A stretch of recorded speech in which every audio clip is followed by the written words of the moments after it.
What a time to be alive. I've been reflecting a lot on how I'm responding to the world, both on a personal level as well as a larger scale. I often say that there are always two ways we can respond. One is from a place of fear, and the other is from a place of love. On a large scale, it feels that the world as a whole is filled with fear. It is so easy to be influenced by this. Over the last couple of years, I realized that I was someone who was often influenced by this fear. I would vacillate between feeling balanced and hopeful, but then I would see or hear of something that brought me right back into a place that didn't feel good. I have worked so hard to find balance and beauty in the world, especially as a sober individual. I don't want to allow things outside of me to have such a hold on how I feel. I have learned that being aware of this, recognizing that I can be the observer rather than the victim, that I'm able to choose how I respond, and it doesn't have to be from a place of fear. Of course, it doesn't happen immediately. But I have discovered that if I am conscious and aware of myself, if I'm able to recognize my conditioning and my limiting beliefs and make a conscious choice to lead from love, then I do not need to suffer.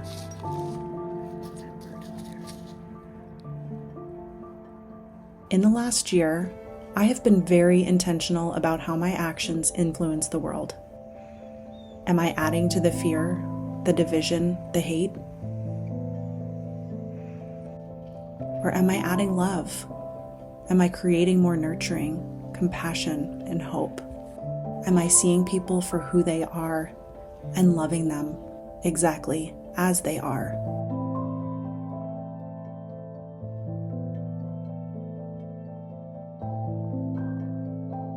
The whole is made up of individuals.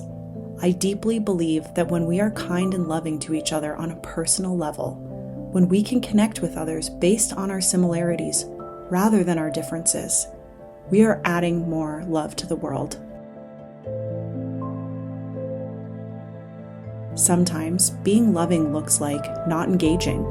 Sometimes it's avoiding certain conversations or setting clear boundaries, but always doing what we can to find the most loving approach.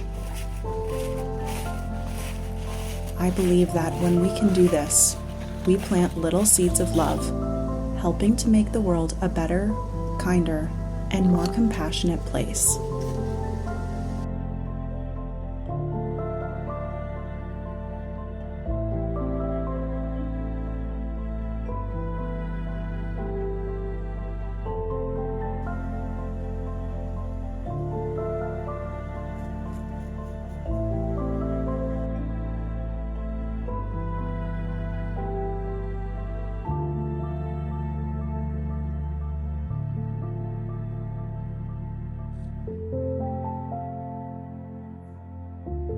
For many, we add more love by taking action through volunteering, holding space for others, and discovering our blind spots.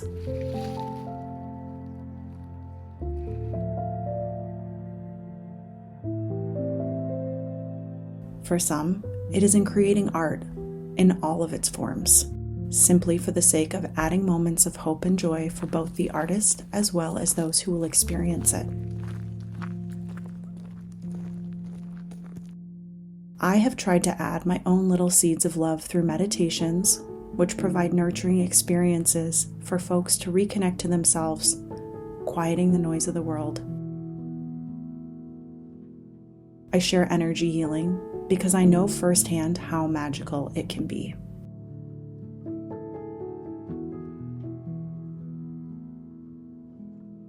And I share vulnerably, like I'm doing here, because sharing from our hearts gives others hope.